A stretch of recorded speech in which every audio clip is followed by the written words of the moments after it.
अहिल्यानगरमध्ये मार्क्सवादी कम्युनिस्ट पक्षाच्या लाँग मार्चला सुरुवात झाली आहे। राजूर ते अहिल्यानगर असा 148 किलोमीटरचा पायी लाँग मार्च काढण्यात आलाय। किसान सभेचे नेते डॉक्टर अजित नवले यांच्या नेतृत्वाखाली लाल वादळ अहिल्यानगरच्या दिशेने मार्गस्थ झालंय। आदिवासी, शेतकरी आणि कामगार यांच्या प्रलंबित प्रश्नांसाठी लाँग मार्चचं आयोजन करण्यात आलं।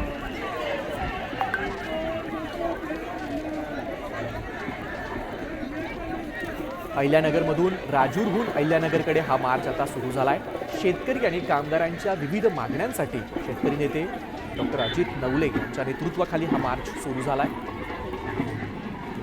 मार्क्सवादी कम्युनिस्ट पक्षामार्फत हा लाँग मार्च काढण्यात आला आणि आता हा राजूरहून अहिल्यानगरच्या दिशेने निघाला। शेतकरी, आदिवासी आणि कामगार यांच्या विविध प्रश्नांच्यासाठी हा मार्च काढला जातोय। आपण बघतोय की हे लाल वादळ आता राजूरकडनं अहिल्यानगरच्या दिशेने रवाना झालं।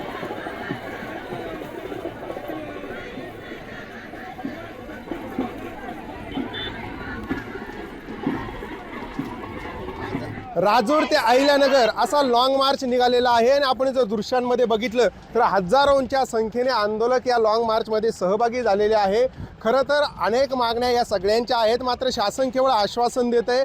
त्या मागण्यांची पूर्तता व्हावी यासाठी राजूरपासून तब्बल 148 किलोमीटरचा हा सगळा लॉंग मार्च असणार आहे आणि विविध मागण्या या सगळ्या आंदोलकांच्या आहेत। आपल्यासोबत बोलण्यासाठी किसान सभेचे नेते डॉक्टर अजित नवले आहेत।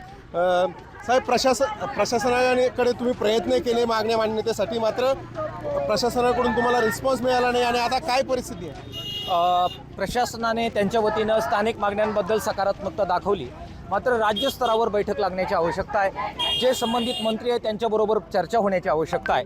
विशेषतः आपण पाहताय की अर्धवेळ परिचर आणि आमच्या शालेय पोषण आहार कर्मचारी मोठ्या संख्येने आलेले आहेत। त्यामुळे शिक्षण मंत्री आणि आरोग्य मंत्री या दोघांकडे आणि अर्थातच फडणवीस साहेबांकडे मुद्दा पेंडिंग आहे। बांधकाम कामगार मोठ्या संख्येने आलेले आहेत। कामगार मंत्र्यांबरोबर बोलायची आवश्यकता आहे। त्याचबरोबर अंगणवाडीच्या ताई आहे, बालविकास मंत्रालय हवं आहे आणि अर्थातच वनजमिनीसाठी अनेक वर्ष शेतकरी लढत आहेत। पाणी भंडारदारा धरणाचं या आदिवासींना मिळालं पाहिजे या संदर्भातली मागणी आहे। त्याचबरोबर नाशिक पुणे हायस्पीड रेल्वे जो आमच्या विकासाचा मार्ग आहे तो बदलला, त्याच्याबाबतची आमची मागणी आहे। या सगळ्यांबाबत जोपर्यंत मंत्रालय स्तरावर बोलणी होत नाही आणि नुसती बोलणी नाही, मान्य मागण्यांच्या अंमलबजावणीबद्दल मुख्यमंत्री आम्हाला आश्वस्त करत नाही, तोपर्यंत थांबणं शक्य नाही आहे। प्रशासनाने त्यांच्या वतीनं प्रयत्न करून पाहिला,